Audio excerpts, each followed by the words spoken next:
Okay, we're going to call this evening's meeting to order. This is the January 11th Board of Selectmen regular meeting. Present tonight are myself, Bob Carlson, the first selectman, Brett Mastriani, selectman, Nicole Porter, selectwoman, and finance, admin finance director, Christine Dias. Christine mentioned that her mom and dad watch these from home, sometimes from New Jersey, so we'll say Happy New Year to Christine's mom and dad. We'll start with the Pledge of Allegiance.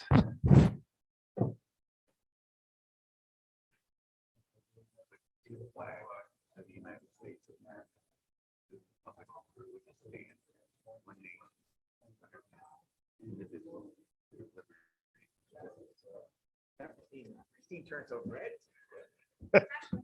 It's because she didn't know I was going to do it.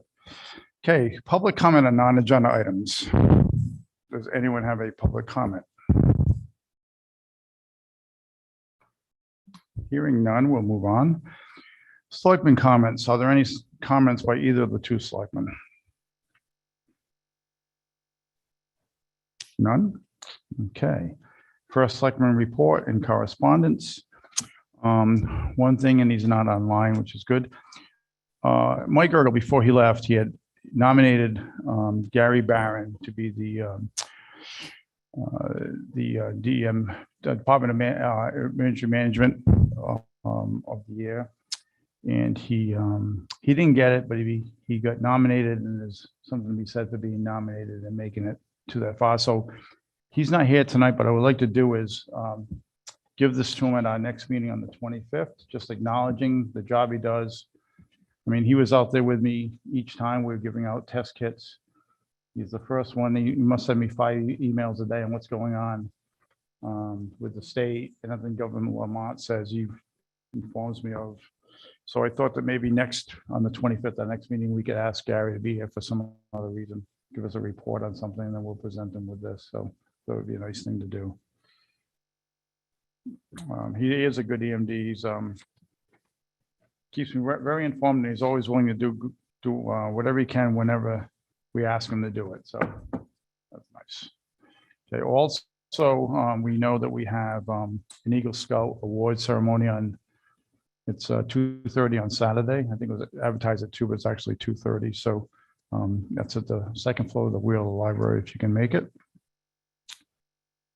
Okay, that's all I have for this evening. Old business. We have a community conversation report. I think that Steph is going to do that for us. Is that mic on? Brett, do you want to check that out? You want to use this one so you're on camera.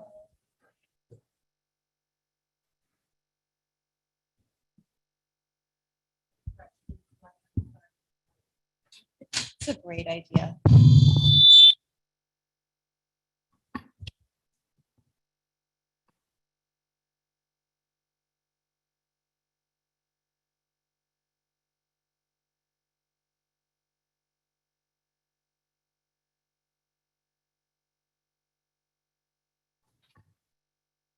Does this mean I can talk?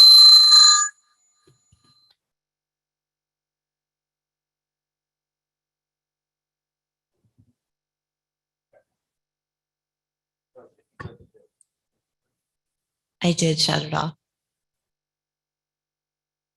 That seems better. Okay.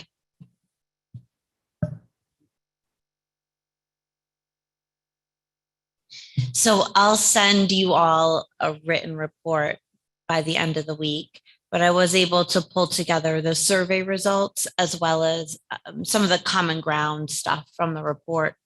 So this is very rough.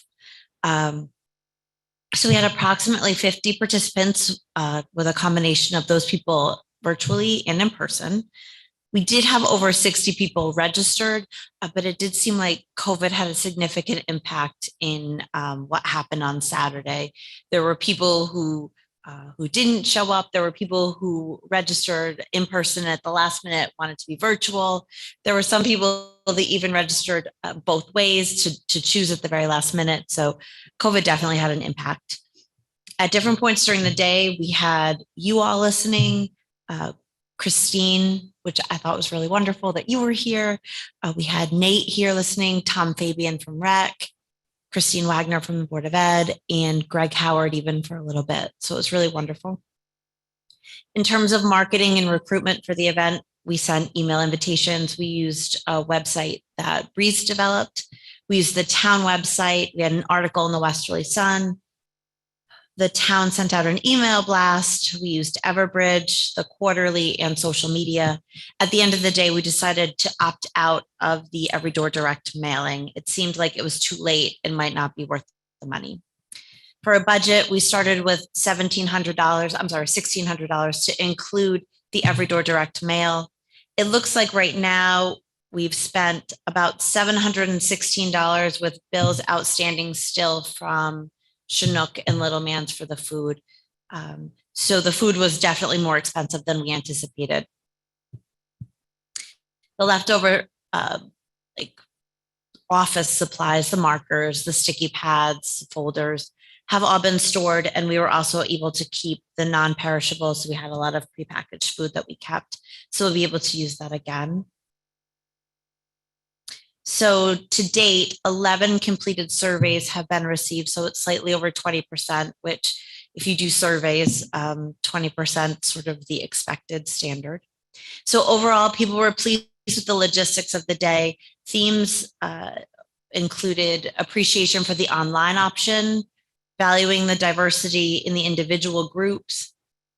People were encouraged that leadership wants to engage people and hear their opinions prior to making decisions. People were pleased to participate in open, respectful discussions and hearing differing viewpoints from others. So I pulled a comment from someone's survey that said this format was a great open way to discuss and address issues. I was stunned to hear so many people talk about how nice it was to discuss things in an open and respectful way. And that they were open to hearing what other people had to say. It made me a little sad that people sort of come to the table expecting not to be able to be open with their views. But I was really happy that it seemed that this format facilitated valuable conversation that people felt good about at the end, even if they didn't agree with what they were hearing.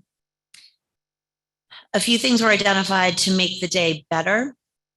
That included more participants, more time in the small groups, more specific dollar amounts associated with each of the options, more details on the deed restriction for 298, and just more information in general.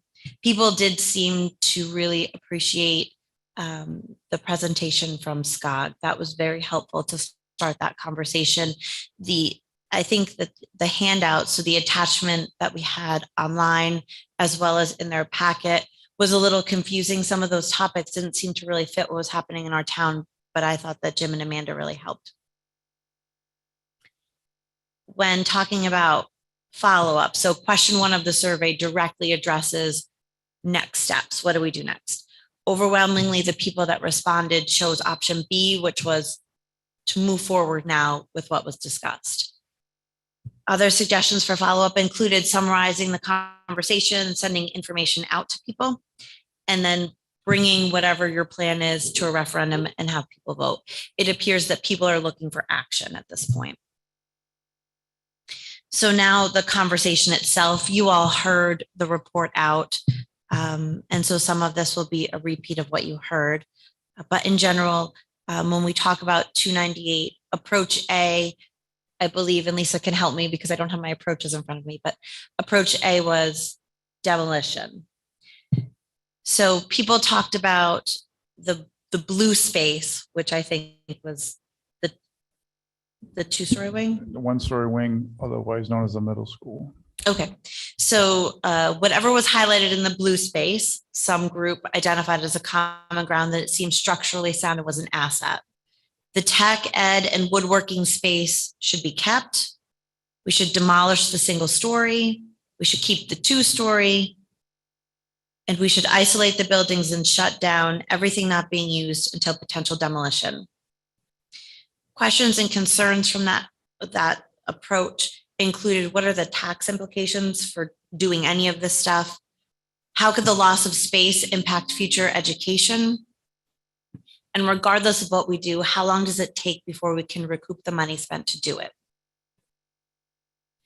Approach B, which I believe was repurpose the space. The common ground included that the space is an asset to the town. Everyone seems to agree that it's expensive to maintain. People seem to see that there's little chance of leasing it out, and that the use must exist now. We don't want to create what the use should be. Questions or concerns included, would the use of the gym or the cafeteria for town events qualify under the deed restrictions? If rec moves in, what happens to the firehouse? Are there different restrictions for different areas of 298? Can the high school wing be used for future shop classes? Approach C, which I think was about the cost. Is that right, Lisa? Okay, so new ideas in the cost and consequences associated with those. People under common ground said that the town owns many unused parcels and we maintain a lot already. Everybody seems to agree that something has to be done. Repurposing seems to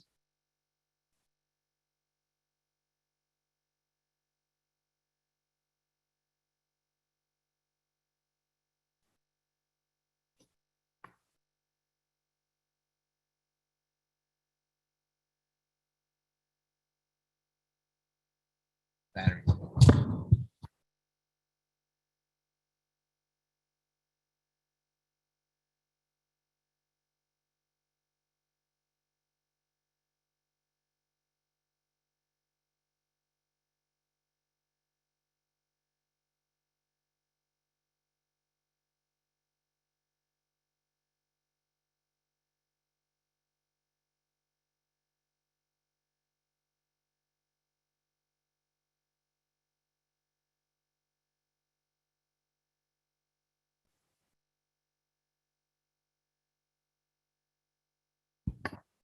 Okay, is it on again? All right.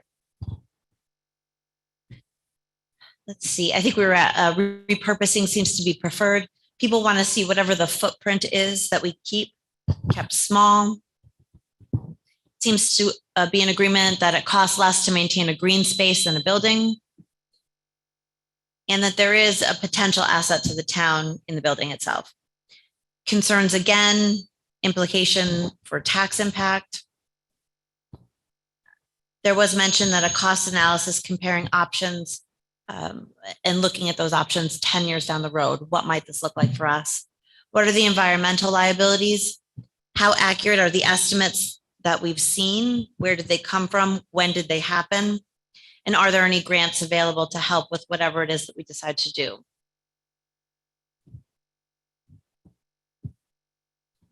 So in conclusion, 298. So this is in general what the whole conversation sort of sees. A needs analysis needs to be done. It's ideal to use this space for tech ed classes, but it's not realistic. Tear down the red, keep the yellow and the green. Green space easier to maintain, small footprint. And then there continues to be questions about the deed and what that restriction looks like, keeping it an educational space.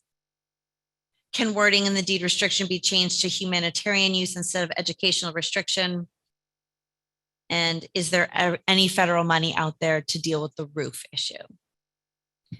So I don't have the ARPA done for you yet, but I will send it. What I can tell you is that the ARPA conversation seemed to sort of mix in with the 298 conversations, and it was almost a continuation with this idea that we have money, should we use it for that? So just in general, in terms of ordering the ARPA stuff, that's what a lot of groups did, was take those categories and put them in order. One group says, tear the building down, worry about a negative impact that COVID has had, support public health, and take a look out into the community and survey what people need. Perhaps we don't know what people are needing. They're not feeling comfortable coming forward. What do they need? Another group, for their common ground, talked about mental health being first. Again, mentioned a survey to see what public need is. Number 3 was demo the middle school and look into broadband internet. So it seems as though the demolition made its way into the ARPA conversations as well, but all the groups at that point were also interested in what do people in our town need right now and what are we doing to support it. Great, thank you. Before you leave, any questions from people that are here about, to staff about the community conversation, or anything about it? No? Steph, you did a great job. I thought all the comments I had were positive. I agree on the opera. I think the best way to describe it was, can we use it for demolition? Can we take care of some mental health needs? And can we do surveys of people in town that may need help that don't want to reach out? So the big thing now is for the Board of Selectmen to take everything that was said under advisement, make sure that we act on what was said. You know, if the feeling is that it was a dog and pony show and the selectmen had their mind made up before it happened, then that's why have a community conversation. Right. And we won't do that. So we'll take everything. We'll probably have a workshop on everything that was said following probably next week, a couple of weeks, and get back to the town on where we should go. We'll probably go to a town meeting and followed by a referendum. I do think that while it didn't show up in any of the surveys, anecdotally, several participants on the way out said, great day, but the real test will be what happens next with this information. So I know that puts the pressure on you guys, but. No, that's understood. That's the whole purpose of having it. So, all right. Thank you, Stephanie. So the last thing, just to close this out, is that I know that you don't do appointments at this meeting. You do them at a different meeting. But we would ask that you guys would appoint Haley Davis, who is one of our moderators, to be a part of our community conversation committee. Can I, if I give you a form, can you get it to her to fill I out? absolutely can. Perfect. We'd love to, and put some more people on that committee because we know there's going to be a lot of things coming up. So Sounds good. Thank you guys so much. thank you and Lisa and the rest of your committee for the work you did. It was great. Okay, next registrar voters. If you remember at a past meeting, the registrars came up to us and they had 4 concerns. They asked us to look at them, which we did, and we were going to vote on them this evening. So first was, prior to setting a date for town meeting, referendums, et cetera, we'd like it if the committee would review dates with the registrars for availability. I don't think it just common sense, right? We don't need to vote on that unless you want to, but to me, we just have to make sure that when we do set a date, we can have conversations with both Connie and oh God, Amy. Sorry, Amy. Before that, so we know it works for them. So it's a vote if it's a town meeting, it's going to need voting, which means they're going to have to be here. Then we just have to let them know ahead of time and see if we can work on a common date. So that makes sense. Second, referendum times for voting be set between 12 and 8. What you may not know is all our voting times are set between 12 and 8 already, except for the election day in November. If we just decide to deviate from that and go to 6 o'clock or 6:30 in the morning, it takes a selectman vote, I believe, to change it from 12 to 8. So right now, this is where we are set again, except for the date in November when we have a general election. Do either of you know any different on that? No, okay. So basically what they're asking us to vote on is already set. We would then vote if we were going to make it longer. If it's something that we think we're going to get a large turnout like we did when we had the school building project, it makes sense to go to a longer day's vote. If it's a petition, or it's something that's a referendum that's not a general election referendum, we could go to a shorter 12 to 8. If it's the budget, typically in the past, we've gone from 6 to 6:30 to 8. Is there any discussion on that? So just so that I'm clear, it's already in the rules that we are 12 noon to 8 p. That's correct. So that if there was something of importance that we really needed the majority of people to come on out and vote, we would vote in a meeting to lengthen that particular one. Otherwise, we're good with 12P to 8P.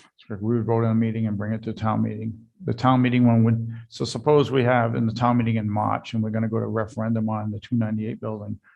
Prior to that, we would vote to change the hours and bring it to the town meeting and have it approved at the town meeting. Okay. But if we don't do anything, it's a 12 to 8 voting time, except for the general election in November. I just want to be clear. Is that how you guys understood it?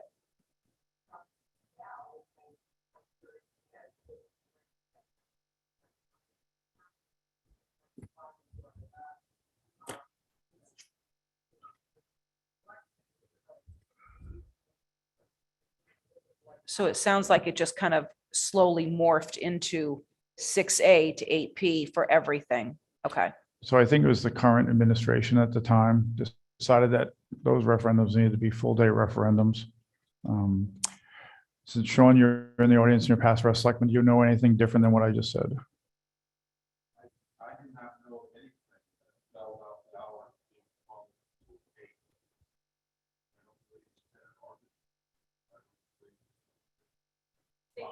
I think it's a state statute because we had to vote to change it from 12 to 8 to 6 to 8.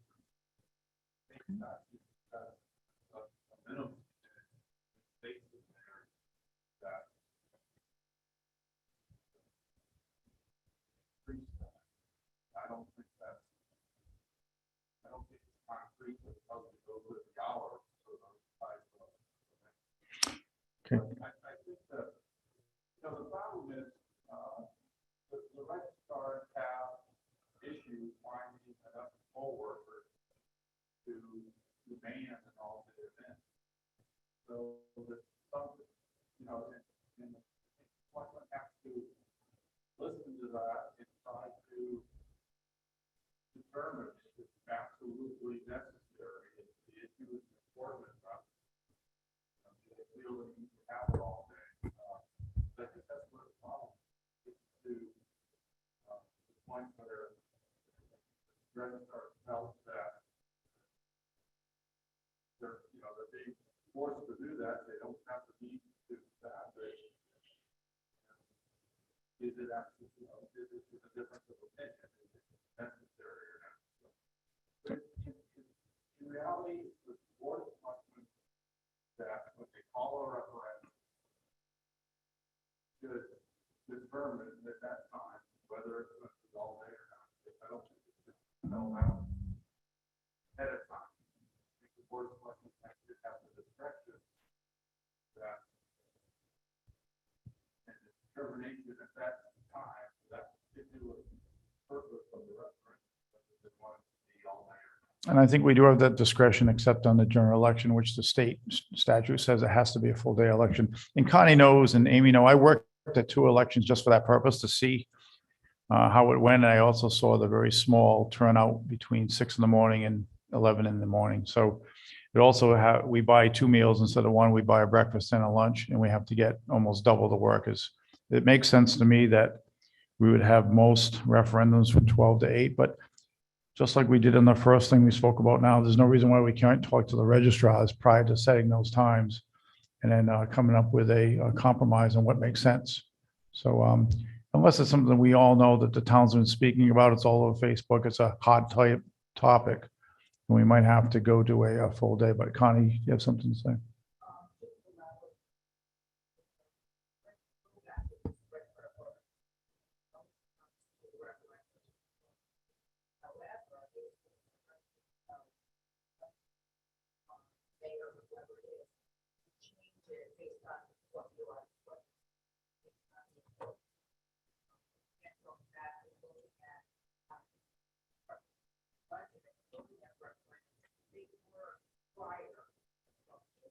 Okay, so I apologize. I should have you both come to the microphone to speak because the people online didn't hear a word you said. So in summarizing, Sean said he felt it was up to the selectmen to make that decision, but he also understands the registrars have trouble sometimes getting a number of workers. And Connie, one of the registrars, just said that that a lot of towns do a 12 to 8 referendum, but she understands that sometimes we have to go longer, but we'll have better discussions with the registrars before we determine times. Thank you. Go ahead, Brett. Yeah, I just wanted to confirm. Yeah, I'm reading the state statute now. There's nothing in it that shows a time period. It just says basically that the governing body, selectmen will post the time and advertise it. Does it give a correctly. minimum of? It doesn't actually. There's no minimum on time. It's 7/7. It has to be between the hours of 12 and 8, but we can increase it to start no earlier than 6 o'clock. What section is that? And that's what I read. 7/7. So not under referendum, chapter, section It's 9. conduct of meeting of towns, societies, and other municipal corporations vote by ballot or voting machine when. Okay, we can get a copy of that later and give it to Brett. Yeah, because there's two separate ones. There's referendums and that's the one that doesn't show it a time, but Okay. So we'll agree to have discussions with the registrars before we set the time, so you know what they are. You can let me know if you think there's going to be an issue getting workers. And obviously, it's a savings to the town to do the 12 to 8 when possible. Do we want to, because I just don't know, because it was noted that we would vote on it. Do we want to officially vote on it How so do you that wanna it's word that? documented? How do you want to word that motion, Nicole?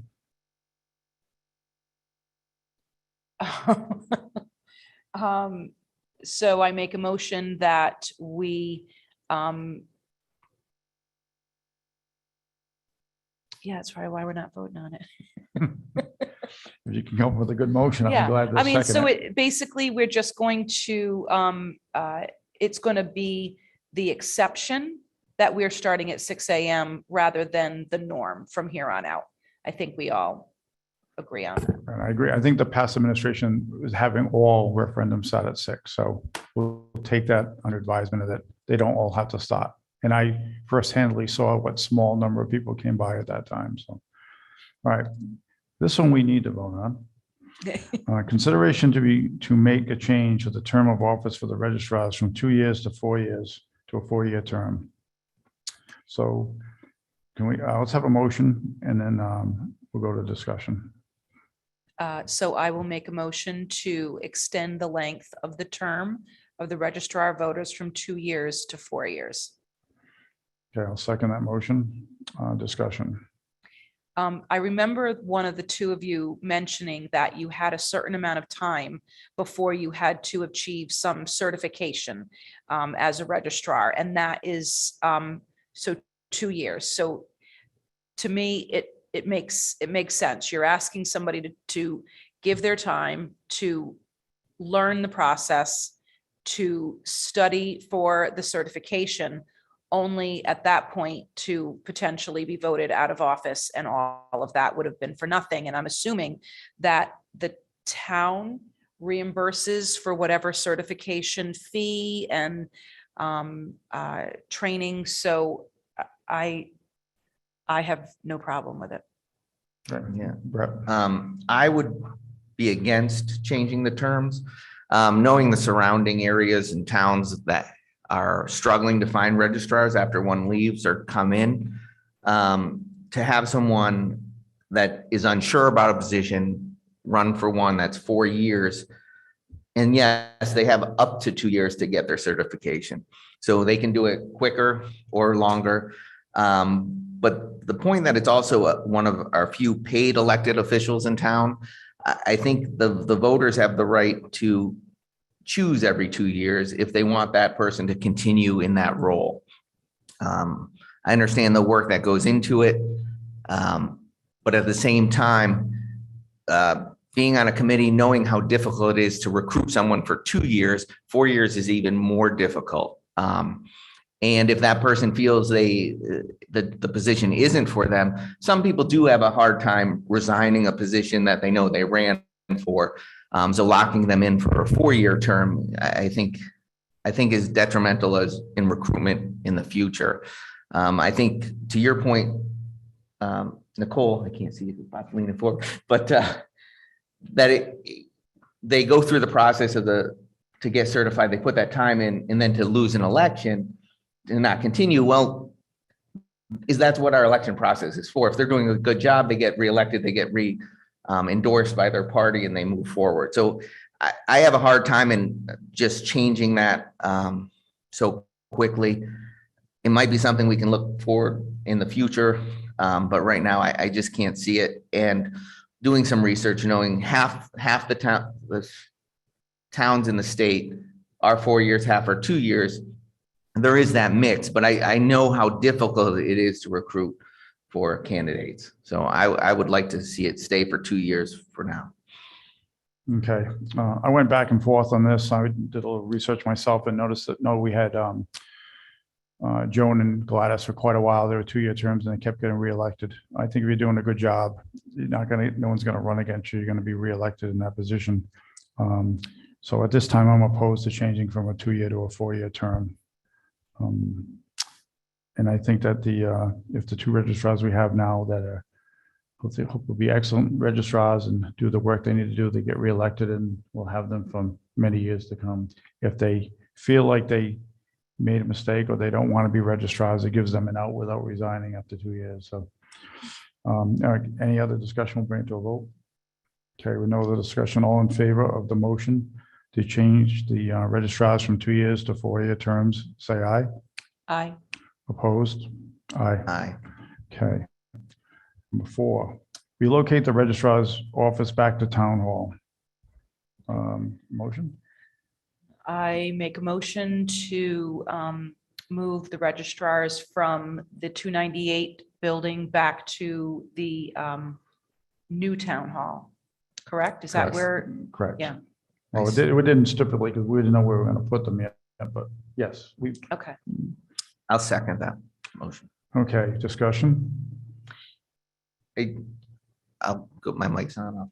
I'll keep talking. I think it's a great idea, knowing I do have some concerns over safety, things like that, even when we hold meetings here in the way the building is and locked up. I also think that's the source for residents, especially new residents, to go to see the tax collector, to go to planning and zoning, to see the town clerk, and have everybody right in the same location. I think it's important. I also think it's a better work environment for people that have coworkers near them. And if, for instance, someone has to run out of the office for a second, someone's there to say, hey, they'll be right back. I think there's a huge benefit of you guys being in town hall and being where everybody knows to go. A lot of people don't know to come down here. And if they do show up and you're not here, then they don't know what to do from there. At least I remember being able to go to town hall. If somebody wasn't there, they would say, hey, these are the hours they're here, come back then. Or they can fill out the form and leave it there. There was someone always to let them know that. So I just think it's the right thing to do, especially for the safety of our employees. Thank you. Nicole? I am in favor also. Couple of questions. What is kept here? Because voting, at least during COVID, right, until we figure something else out, is going to stay here. So what is moved back and forth, and what are the logistics of the day of voting, not having here what you'll need because it's back at the town hall? Do you guys want to just come up to the microphone, please, just so that they can hear them?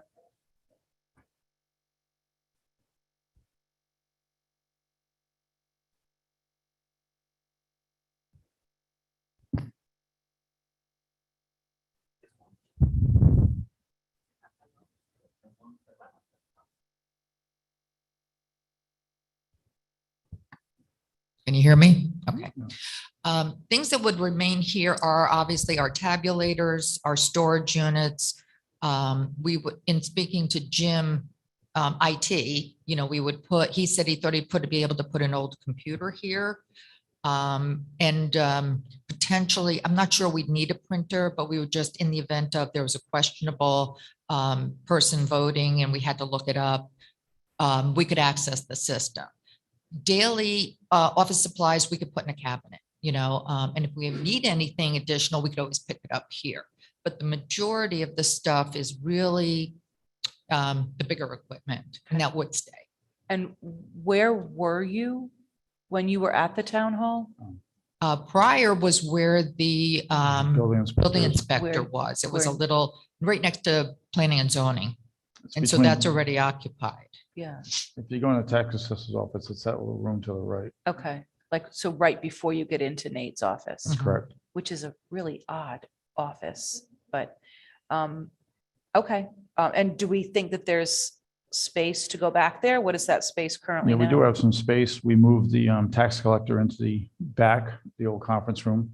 If you know, if you've been there, there's an office been built for her there to give her more privacy and more, so she can concentrate on getting the taxes done correctly. That opened up that space right near the town clerk, so there is room. As soon as you come in, take a left, town clerk's there and the registrars will be right next to her. So, I mean, that's what we're looking at right now. Anyway. Okay. So Amy French said the only thing you need to take with you is 2 filing cabinets. Is there any idea where we can fit those? Because they will not fit in that office. No, but something, we can work out the logistics, I think. I think it'll work, just in my own opinion on looking at that space. It's just a matter of moving a couple things around. Okay, That's I think we can make it work, and I agree with a lot of both what Brett and Nicole said, so I'm also in agreement that we should be moving you back. Excuse me? Brett will do it. So so I think that it makes sense to move you back. I see both Amy and Connie coming through the office, the old town hall, making copies and doing postage on a regular basis, so now they'll be there. All right, so let's bring this to a vote. Just quick, what do you think the time frame would be? Is this like next week? That quick? Well, we'd like to do it between now and the next time we have a vote, so I'd say in the next couple of weeks we can make it happen. All right. Okay, now let's bring this to a vote. All in favor of relocating the registrar's office back to the town hall? In this case, it probably would be the new town hall. Say aye. aye. Aye. Aye. Okay, 3-0. So get ready to move, pack your bags, off you go. Okay, next we have a guest this evening. Wendy Burry is going to be here. She should be here on Zoom. And she's going to give us an update on the Cultural Coalition up to date. We gave the Cultural Coalition 1% of our ARPA funds previously. She's been having meetings on a regular basis, and I'm glad to have Wendy with us to let us know how things are going. Hi, Wendy. Hi, how are you? Thanks so much for having me. I thought it was a good idea to come in a couple months later and just give a little update and let you know kind of where we're headed. It's not an enormous amount of money, but I think it's an important and impactful use of the money. So I thank you all for voting for that. So we've had 4 roundtable meetings, October, November, December, and small groups of attendees and those from the creative community, and just talking out where we thought the best and highest use of the money would be best utilized and in what form, and wanted to really hear from the community members. And we still seek to have a few more meetings to get more input from more people. Just so you know, we've had representatives from the newly formed Milltown Arts Council. Laura Tillinghast has been working on that.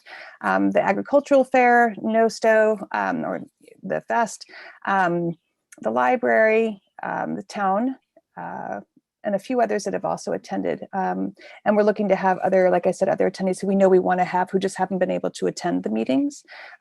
So in the beginning, we had discussions around what were the needs in the community around the creative community.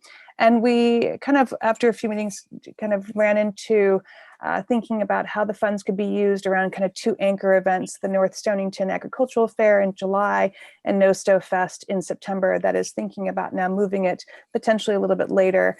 And as you know, right now, everything is kind of up in the air for everything right now and when it comes to arts and cultural events, but we certainly hope that by summer, things are somewhat going to be at least hoping to reopen at that time and see better attendance that there was in the past few years. So we talked originally about how we could use those 2 anchor events for North Stonington and what could be helpful to both of those events, and then think about what are the things that happen in between those events in the summertime, and how could we think about collaborative marketing, how could we think about promoting those events and thinking about promoting North Stonington as a whole in terms of the events it offers between July and September and October.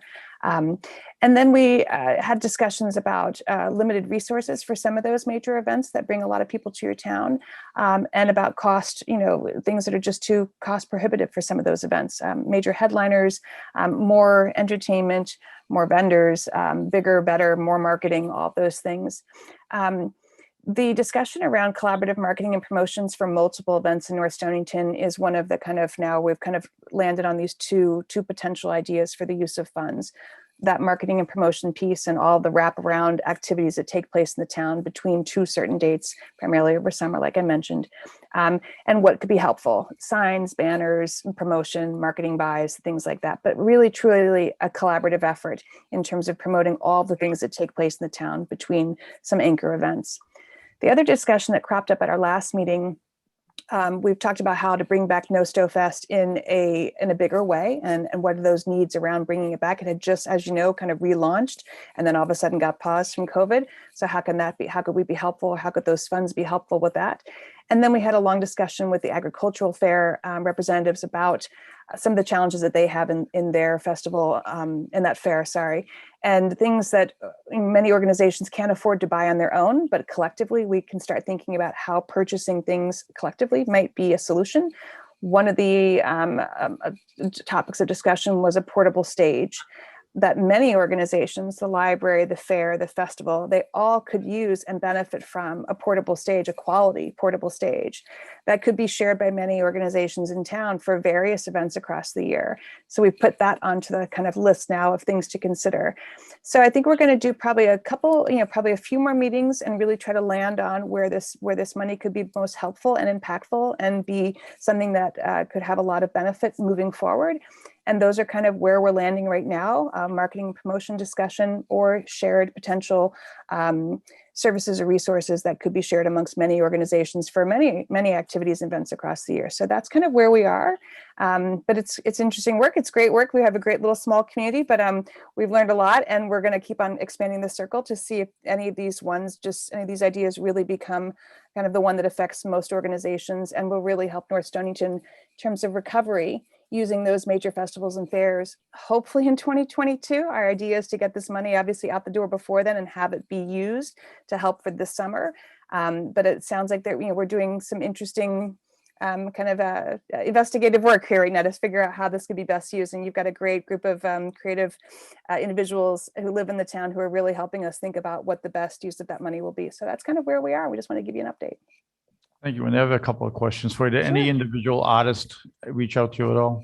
Yeah, a few of them, yes. And like I said, we have these meeting times and we have not been able to, as you well know, it's hard to find meeting times that work for everybody. Some people have more opportunities in the daytime, but yes, there's been a few individual artists that have been involved in the discussions.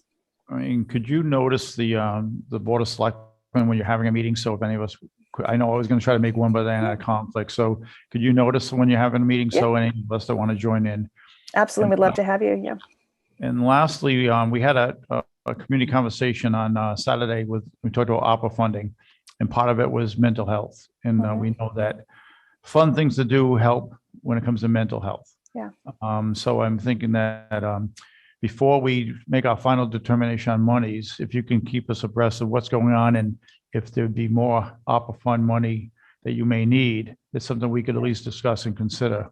I know we gave you, I think, roughly $15,000, but if it's truly beneficial and benefiting the town and it helps the town with the mental needs that came out in our community conversation, it shows both that the people that did attend, that we did listen to what they had to say. And this seems to be something that maybe we get the town. I mean, so many people have said, oh, I hope we have the parade this year. We hope we have the Snow Snow Fest this year. So any comments from the other two selectmen? Yeah, and let me just, I would like to just provide a little comment on that. I think we'd like the opportunity to come back potentially with a little bit more of, if there is more money that might be helpful. But what you just mentioned about the arts being used for mental health and wellness, this is really truly on the national radar at this point. We are seeing a lot of towns and cities and federal dollars and state dollars being directed towards using the arts for improving health and wellness and around resiliency. There is absolutely something to be said for arts being a really strong tool for helping communities reconnect, kind of not just their mental health, but truly as a society connection and kind of a community. So we are seeing larger grant awards and opportunities for new grant funding around arts and mental health and wellness. And that is everything from public health messaging, how you can use the arts to actually increase public health awareness, so that there is more, if there's, vaccine resistance in your town, how do you think about messaging and how can artists be helpful in that? How can the arts be used in terms of creating an environment where public health is, more educational, or there's a lot of really great national models, but arts as an actual vehicle for dealing with depression, anxiety, isolation, quarantine. Obviously, we're kind of trying to come out of the virtual world where everything was being done virtually, and it wasn't doing what arts were not as successful as helping with mental health issues virtually. Getting back into rooms where you're shoulder to shoulder is a long way away. It's going to be a few years before we get back to that.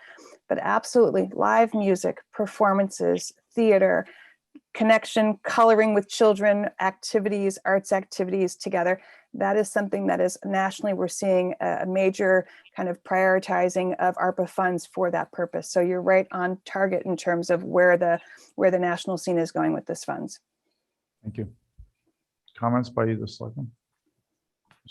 Okay, any questions from people in attendance this evening? Okay, hearing none. Wendy, thank you so much for coming. You're welcome. Keep us posted on your next meeting. So in case one of us or more than one of us can make that meeting, it'd be great. Thank you for what you're doing. That'd be wonderful. Thank you. Thank you. Appreciate the support. All right. Thank you. Talk to you soon. Bye-bye. Bye. Okay.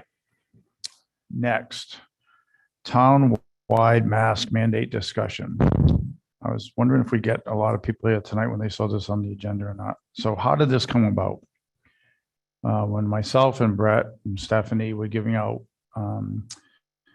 test kits on Sunday, we had a woman drive through, and she first caught Brett's ear and said, can we talk about this at the next Board of Selectmen meeting? Brett, what did you tell her? Go talk to the first I said, selectman? if you followed the line down here, the gentleman with the gray hat is the first selectman. You could take it up with him. Perfect. So she did. She said, I'd like to talk about you bring up at the next meeting a town-wide mask mandate discussion. Because this administration is trying to be a better listening administration, when someone asks us a question, we like to react to it. And I told her we would. So I had Christine add it to the agenda yesterday, and that's why it's on here today. A little background on what I've done since this. I contacted and received information back from 3 neighboring towns that I've kind of created a little rural group with Griswold, Preston, ourselves, and Voluntown. And all 3 of those towns are doing what I thought they were doing. They did not put in a town-wide mask mandate. They have a mask mandate at town hall. They have not closed town hall to this point, but they do require masks being worn at town hall. They felt, as do I, that the imposing a mask mandate at this time puts an undue pressure on our small businesses. They're afraid that if they have a mask mandate, that people may go somewhere else to do business. They have trouble enforcing it. They don't want to have any kind of skirmishes in their businesses, as you see sometimes on Facebook that happen. And just in general, the town having trouble enforcing it. So that was the information I got back from them. I did not hear back from Stonington or Alleged. I think that at this time, as much as it seems like it may be a good idea because things are going backwards when it comes to the virus in general, I think my opinion is we shouldn't go into a full townwide mask mandate. If no one else around us is doing it, we're an island. Then with all the border crossing that takes place during the day, I mean, many of our citizens go back and forth to the Westerly or the Stop and Shop in Pawcatuck, and you leave town to go to work and come back. And unless all the towns around us were doing a mask mandate, I don't see where we would do one, but I'd be willing to listen to the ideas of the other 2 selectmen. I agree with you, Bob. I actually wrote the same thing you just said, undue stress on businesses. I do feel that I understood the woman's concern. So just her concern was she stopped doing business with businesses in North Stonington because she'd walk in and people weren't wearing a mask. I think it's your choice whether you want to wear your mask in a business right now. And if you choose not to, then maybe that's not where you need to do business at that moment. Forcing a business to implement that and also enforce it is difficult during this. I saw it, during our community conversation in town hall or here when I brought it to people's attention to put a mask on. It's hard to enforce. And it can cause some disagreement that you don't want in a business. I think the point that the state hasn't implemented is huge. And I just think now is a tough time for business in general. And this would just add more stress to them and cost that is not needed. I was in Wesley today. I had to go into 2 establishments that their sign on door said mask required. So I went back to my truck and got my mask. So I understand that if a business imposes it on their own, that's up to them. And I would, live by that. I didn't have a problem going back to my truck and getting my mask and go back in. So Nicole, your take on that? I mean, it's a little bit different for me because of my profession. So I am, I'm living it every single day, the consequences. But I'm not sure whether I'm for a full mask mandate, especially not that I'm swayed because both of you are leaning towards not initiating it. I do think that people who feel strongly about it are going to do what they're going to do. It's a shame because it's a simple thing to prevent death, literally. But it sounds like, yeah, I'm sorry to put you in a tough spot, understanding that what your job is. I Yeah. apologize. So let's do this. There's no need to vote on it because we don't have no, one I mean, now. I'm fine voting on it. I mean, Well, there's nothing to vote on really because we don't have one. We Yeah. only have to vote if we're going to put one in. So I'm thinking, though, it can be looked at again. I mean, we're going to be back on the 25th of January. So if things change again, So, I mean, the predictions right now to initiate something now and change what we're doing when we're hoping that within the next 3 weeks, we'll be on the downward spiral of this. There's already talk that the end of February will be worse than what we're going through right now because it will be flu and COVID combined. But let's face it, within 3 weeks, we're looking at 50% of the population having already had the Omicron variant. So we may be looking at needing to do something at the end of February if that really does follow the South African model. But at this point, we're hopefully at the crest and coming down. We're not Okay, seeing so- it yet, but. So my feeling is that any of the selectmen can bring this up at any time and be added to a future agenda. So if either you feel the need to put it on an agenda, we'd be glad to discuss it again. And businesses still have the option of putting that request on their Mhm. businesses and making it mandatory for their individual businesses. And we also, just so everybody knows in the public, we do still have some signs from EDC that for businesses that does say, please wear a mask inside. I'll bring some. I have a stack that I'll bring to Nate, so he'll have them in the office. If any business wants to put that on their door, it's just a friendly reminder to please wear a mask inside their business. Any feedback from the people in the audience? Sean Murphy.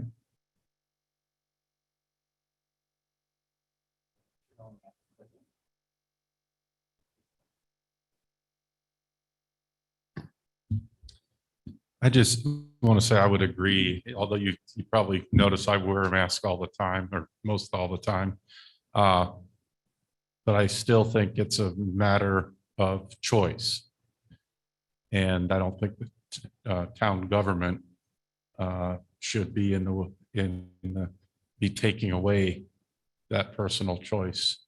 I mean, the individual that came to you in the line could very well, if she's concerned about a particular business, could talk to the manager of that business and let her feelings be known without, without attacking the person, but because I'm sure she prefers to keep going there, visiting, being at that business. So I think it's still it's a personal choice, regardless. I mean, yeah, that's all. Thank you, Sean. I agree that it's a personal choice, but I also understand where Nicole's coming from, where she sees this day in and out, she lives it. And I think if we had the same environment to be in all day long, like Nicole does, we'd probably have a different opinion. But at this point, then I'm not going to bring it to a vote, but we know that we can bring it up on a future agenda if needed. Okay, with that said, let's move along to the minutes. Can someone make motions on minutes, please? I can go ahead and do that. So I make a motion to approve the December 13th Board of Selectmen special meeting minutes as written in our packet. Second. Okay, any discussion? If none, all those to approve the minutes as read by Nicole, say aye. Aye. I make a motion to approve the December 14th Board of Selectmen meeting minutes as written in our packet. I'll second. Okay, any discussion? No changes? Okay, all those in favor of approving the minutes from December 14th, say aye. Aye. Aye. And I make a motion to approve the December 20th Board of Selectmen special meeting minutes as written in our packet. Great. I'll second that. Any discussion? Okay, all in favor of approving the minutes from December 20th, 2021, say aye. Aye. Aye. I'll abstain. I wasn't there, so You were not. couldn't make that one. So it passes 2-0-1. Okay. Coming to the end of the meeting, are there any public comments? Joe? Joe, can you use the mic? I'll bring you the mic. He's going to bring you the mic. He'll bring it to you. I'm not that bad yet. The January 18th meeting, is that going to be here or at the town hall? That will be here. Yeah. January 18th. Can I make a brief comment? Hold on 1 second. When is the January 18th meeting? We haven't set that up, I didn't think. It says, it just, Joe, it's in the, it's in oh, the packet. that's an error. The next meeting is January 25th. Yes, Oh. correct. Yeah, we haven't got to that part yet. But that's the next line after public comment. We would have changed that to the 25th. That's an error in the agenda. But it will be, to answer your question, it will be here on the 25th. Okay. All right, I said the meeting will be on the 25th, not the 18th, but it will be here. That was a misprint on the agenda. It's Christine's fault. Nice catch, Joe. We haven't even got to that line in the agenda yet, so thanks for looking ahead. Did you have a comment too? Okay, Sean, did you have a comment?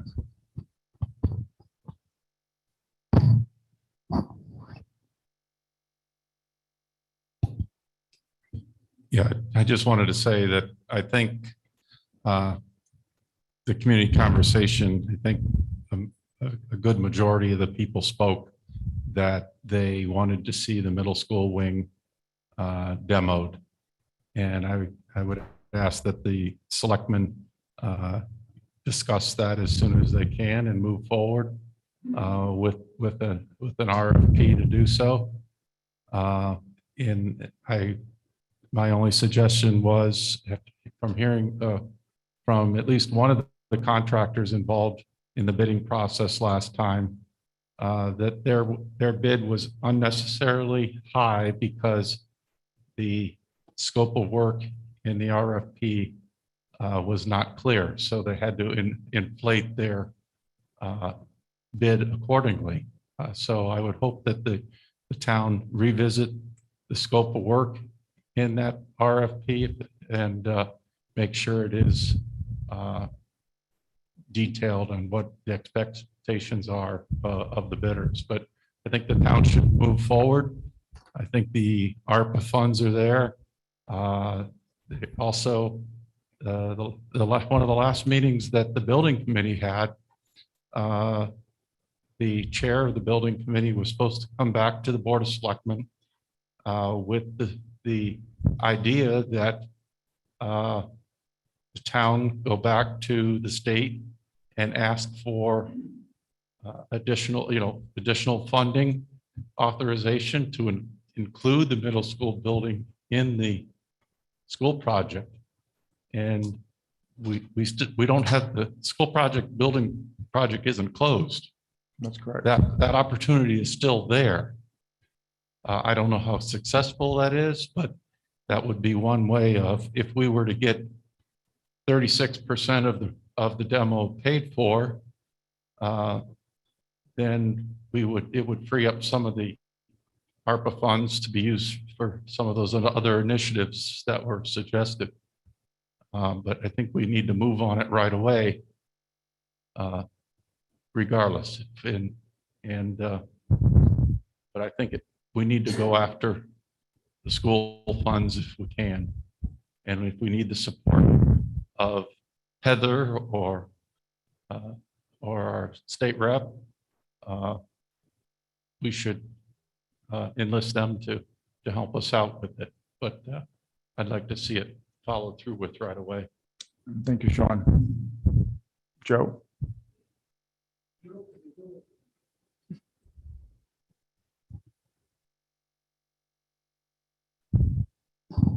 I believe that the demo on this building has been going on too long. The original vote came in at 2-1 to take the demo. Then the past organized groups that we had have gone down and had another vote and another vote. But yet we voted 2-1 to demo this building. We also voted $1 million, which I've already paid. The committee in there was all messed up. Here's where the confusion comes in, fellas. Thanks, Sean. The last committee had School Modernization Building Committee. You go through all these tabs here. Then we decided we need School Repurposing Building Committee. Yeah, them little blue tabs on there too, guys. Then we come back and now we have Education Center Subcommittee. Right there. I could take you through all three of these things from the building one, and the minutes from each one of these from day one to the current is in this right here. We got nothing done. They just talk. In here, each one of these committees will tell you the same thing. It's here, people. We got to get this damn thing demo. We're just carrying it on too long. I've already spent $1 million, and we're going to take another $1 million to do it, but I like to be able to show these things, which I show as fact. I'm not just talking, this is fact. And it's yours to look at anytime you want. And that's the process. Yeah, that's the process in the way we went. And we're going to form another committee to do the demo. And I'm running out of calendar tabs. I got to come back and get some to go on with it. But I'm serious, and I think Sean, what he mentioned is fact. We had it. You're going to have the people in here. It'll be 3 people in the village, which affect what it looks like, because the rest of the village is down that way. And I'm sure they should like some nice trees and stuff like that, which we could have here. I appreciate you. That's what I want to thank you guys. Joe, just, we're not planning on appointing another committee. We have a committee called the Board of Selectmen that's already been elected. So we'll work on this. So I agree with both you and Sean. Our job is to get this thing done quickly. That's why we had the community conversation. And we hope to have something to present at a March town meeting. Thank you.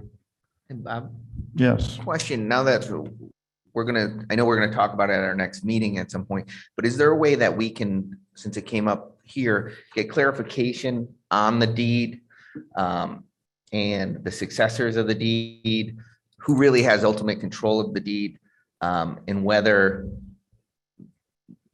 who can really change that deed? So there's a lot of things that came up during the community conversation, but the way I look at him, as I read through the deed, we've already violated the deed by having this meeting here, by the registrars being here. I know the library gave us the okay for it, but the deed was never changed.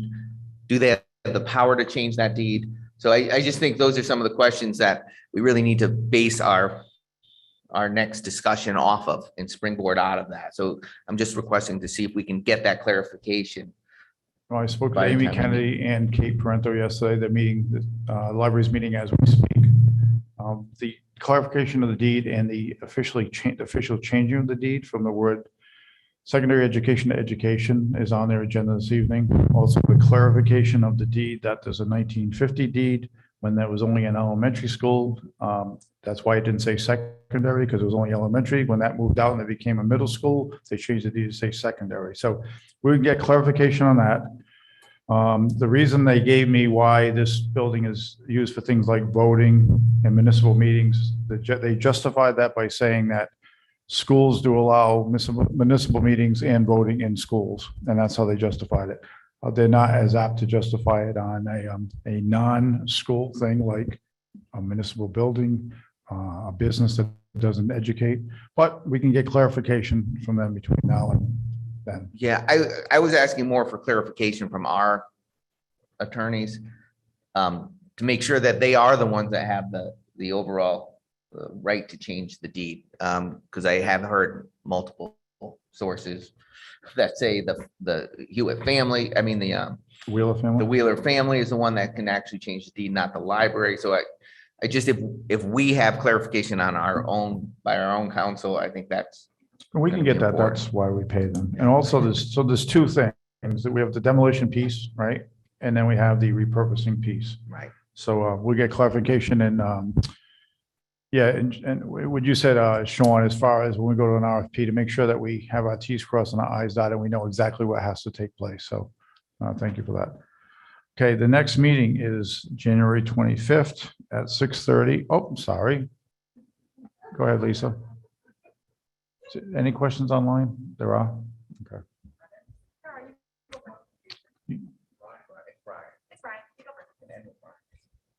Okay. I just want to circle back to the community conversation. I should have got up right after Stephanie.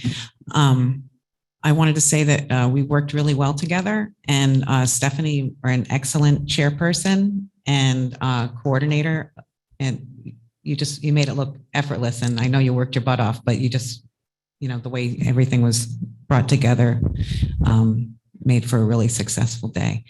I wanted to publicly thank the moderators and recorders, specifically Mary